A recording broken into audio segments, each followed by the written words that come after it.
जो प्रतिपक्ष में बैठा हुआ नेता है उनके 15 साल के कार्यकाल का आकलन कर लीजिए, तो ऑफिशियल है।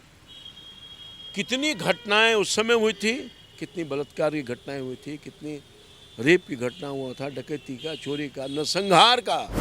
बिहार के विकास के लिए, अपने बच्चों की तकदीर के लिए, बच्चों के भविष्य के लिए और बिहार के उत्थान के लिए चाहती है कि फिर एनडीए की सरकार नीतीश कुमार के नेतृत्व में आगे भी बने, ऐसा मत है जनता। जो अव्यवस्था थी, अराजकता थी, भ्रष्टाचार था, दुराचार था, अपराधीकरण हो गया था राजनीति का और अपराध से लोग त्रस्त थे, विकास नहीं हो रहा था, उन सब से मुक्ति दिलाया है नीतीश कुमार ने। अगले 20 साल का शासन और 15 साल का कुशासन, तुलनात्मक ढंग से आप बताइए, आप सर्वे करिए। 2025 चुनावी साल है और चुनावी साल को लेकर तमाम दल और नेता तैयारियों में जुट चुके हैं और इस चुनावी साल में बिहार की राजनीति के दो बड़े महाधुरंधर आमने सामने होंगे। लगातार नीतीश कुमार का मुकाबला तेजस्वी यादव से होगा और बिहार में गिरती विधि व्यवस्था को लेकर तेजस्वी यादव वर्तमान सरकार पर हमलावर है और इन तमाम मुद्दों पे बात करने के लिए हमारे साथ पूर्व केंद्रीय मंत्री रामकृपाल जी हैं। उनसे बात करेंगे और समझने की कोशिश करेंगे कि जब 2025 के चुनावी साल में राजनीति के दो बड़े महायोद्धा आमने सामने होंगे तो किनका पलड़ा भारी होगा और तेजस्वी यादव लगातार गिरती विधि व्यवस्था को लेके, बिहार में बढ़ते अपराध को लेके सवाल उठा रहे, तमाम चीज़ों को समझेंगे। रामकृपाल जी, जिस प्रकार से 20 सालों तक नीतीश कुमार का वर्चस्व रहा है और लगातार नीतीश कुमार ने कहा है कि बिहार को हमने जंगल राज से मुक्त कराया, लेकिन अब तेजस्वी कह रहे हैं कि जो 15 सालों की बातें हो रही है पहले 20 साल का जवाब दिया जाए, हिसाब दिया जाए। नीतीश कुमार जी ने बिल्कुल सही कहा कि जो अव्यवस्था थी, अराजकता थी, भ्रष्टाचार था, दुराचार था, अपराधीकरण हो गया था राजनीति का और अपराध से लोग त्रस्त थे, विकास नहीं हो रहा था, उन सब से मुक्ति दिलाया है नीतीश कुमार ने अगले 20 साल तक। पिछले 20 साल तक आगे और भी चलेगा। नहीं तो आप आम जनता से मत ले लीजिए कि 20 साल का शासन और 15 साल का कुशासन, तुलनात्मक ढंग से आप बताइए, आप सर्वे करिए, पत्रकार हैं, आपको जनता खुद बता देगी। तो मैं समझता हूं कि नीतीश कुमार जी ने ठीक कहा। हम बिहार को उन्होंने गति प्रदान की है, अमन और शांति बहुत जरूरी है, वो बहाल किया है। आप अगर अशांत रहोगे तो मलाई भी खाओगे तो वो लगेगा नहीं, और सूखी रोटी भी खा लोगे, शांत रहोगे तो लगेगा। ये परिवर्तन था 15 और 20 साल का शासनकाल में।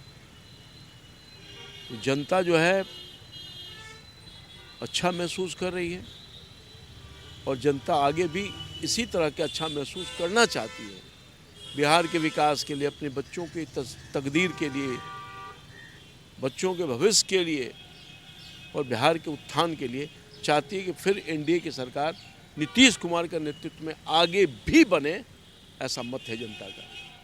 लेकिन हालिया सालों में बिहार के बढ़ते अपराध को लेकर कहीं ना कहीं सरकार भी चिंतित है। जिस प्रकार से आप देख लीजिए कि रेप की घटना हो गई, घटना दुर्भाग्यपूर्ण है, मैं इससे सहमत हूँ, मगर घटना जो प्रतिपक्ष में बैठा हुआ नेता है उनके 15 साल के कार्यकाल का आकलन कर लीजिए, तो ऑफिशियल है।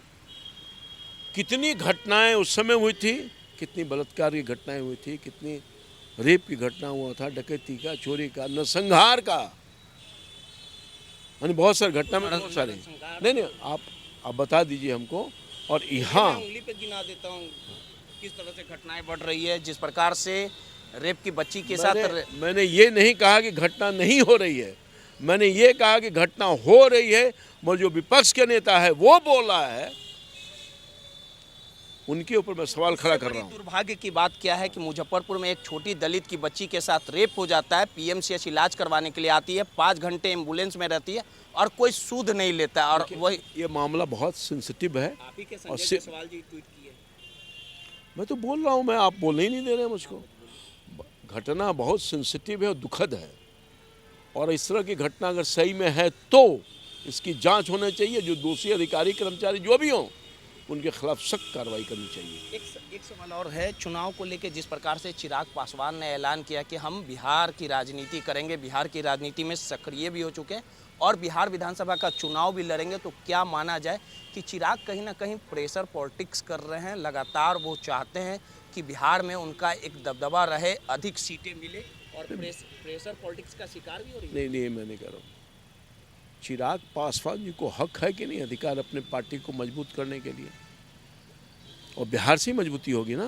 दावेदार भी बता रहे हैं उनके कार्यकर्ता, उनके ये आप ये मीडिया में दुष्प्रचार है, कहाँ बोल रहे हो? तो उन्होंने कहा है जाकर के कोई वैकेंसी नहीं है मुख्यमंत्री का, नीतीश कुमार जी हैं और रहेंगे। अब जबरदस्ती उसको उन्हीं के नेता नहीं पोस्टर लगवा रहे हैं। नहीं पोस्ट, अब वो हम नहीं कर रहे हैं। आप ऑन रिकॉर्ड है ना, अभी हाल में तो उनका बयान आया था, कहते मुख्यमंत्री से मिलने के लिए। मुख्यमंत्री की कोई वैकेंसी उन्होंने खुद कहा, और मुख्यमंत्री वही रहेंगे इन्होंने भी कहा है। अब उसका कोई माने मतलब नहीं निकलता है। एक आखिरी सवाल है, तेज प्रताप के प्रकरण को लेके जो अनुष्का यादव और तेज प्रताप का जो मामला है, इसको लेके लालू यादव ने 6 सालों के लिए परिवार और पार्टी से तेज प्रताप को बेदखल करने का काम किया। जो सामाजिक न्याय की बात करते हैं उनके बेटे ही इस तरह का काम कर रहे हैं, और इसको लेके जो पूरा प्रकरण चल रहा है, आपको क्या लगता है कि 3 लड़कियों की? देखिए, मैं किसी भी पारिवारिक और इस तरह का जो मसला है, बाप बेटे का मसला, उसको मैं उस पर कोई टिप्पणी नहीं करूँगा। जो प्रकरण है लोग जान रही है, समझ रही है, लोग अपना तय करेगी। तो इसमें जिंदगी तो ऐश्वर्या की बर्बाद हो रही है। नहीं, उस पर कोई हम टिप्पणी नहीं करना चाहते। ये बात सही है, ऐश्वर्या तो परेशानी में है। हाँ, समाज की बेटी है, सबकी बेटी है, बिहार की बेटी है। उसके साथ निश्चित तौर पर नाइंसाफ़ी तो हुआ है, इसमें कहीं दो मत नहीं। एक आखिरी सवाल है, चुनाव 5 से 6 महीने में होने वाले हैं, किस तरह से तैयारी चल रही है और बीजेपी कितने सीटों पे चुनाव लड़ेगी और क्या कुछ समीकरण रहेगा? ये बीजेपी कितने सीटों पर चुनाव? मोदी जी की जो रैली थी, जो रोड शो था, वो काफ़ी फ्लॉप दिखा, लोग नहीं, एक गलत बात है। बिल्कुल सक्सेसफुल था, लोग थे, सड़क पर थे। ये विरोधी लोग बोल रहा है, ऐसी कोई बात नहीं है। माननीय प्रधानमंत्री जी के प्रति जो लोगों का आकर्षण है वो कायम है और आगे भी रहेगा। जो लोग बोल रहे हैं, हसीन सपने देख रहे हैं, देखते रहें, उसमें कुछ मुझे नहीं कुछ कहना है। सीधे तौर पे रामकृपाल यादव जी थे, इनका साफ तौर पे कहना है कि 2025 की लड़ाई में फिर से धमाकेदार नीतीश कुमार की जीत होगी और नेता प्रतिपक्ष भले ही जो आरोप लगा ले, उनके मंसूबे कभी साफ नहीं होंगे और इस बार जनता नीतीश कुमार के सर पे फिर से ताज देगी और नीतीश कुमार का जलवा बरकरार रहेगा। अब देखना दिलचस्प होगा कि जब 2025 की लड़ाई होगी, कौन किसे परास्त करेगा, कौन जीत पाएगा, ये तो आने वाला समय ही बताएगा। सहयोगी हर्ष के साथ रोहित यादव, नटराज न्यूज़, पटना।